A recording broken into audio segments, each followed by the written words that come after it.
বলবীর বলে উন্নত মম শির, শির নেহারি আমারি নত শির ওই শিখর হিমাদ্রি।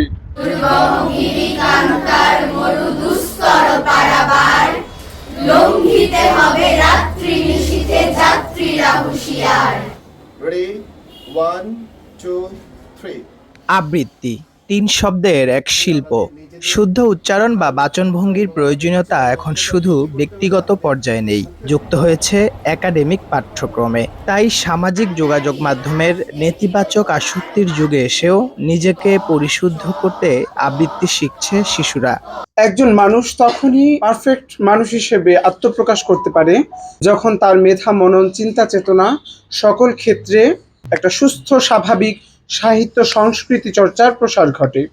ওই দেখা যায় তাল গাছ, ওই আমাদের গা, ওইখানেতে বাস করে কানা বগিচা। মুন্সিগঞ্জ জেলা শহরের পিটিআই স্কুলের পাশে জলছবি আর্ট একাডেমির প্রশিক্ষক জিতু রায় সাংবাদিকতা ও শিক্ষকতার পাশাপাশি প্রতি শুক্র ও শনিবার আবৃত্তি ক্লাস নেন তিনি। বর্তমানে জিতুর ক্লাসে প্রশিক্ষণার্থীও কম নয়।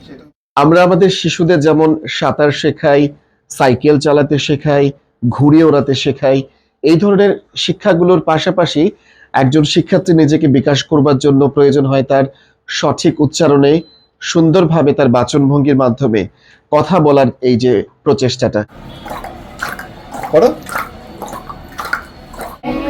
2 3 4 5 6 7 8 9 10।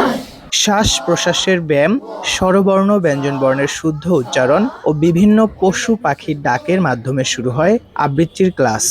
কবিতা কিভাবে আবৃত্তি করতে হয় এবং ওটার মধ্যে কখন থামতে হবে, কখন কোন জায়গার মধ্যে কোন সুরে বলতে হবে।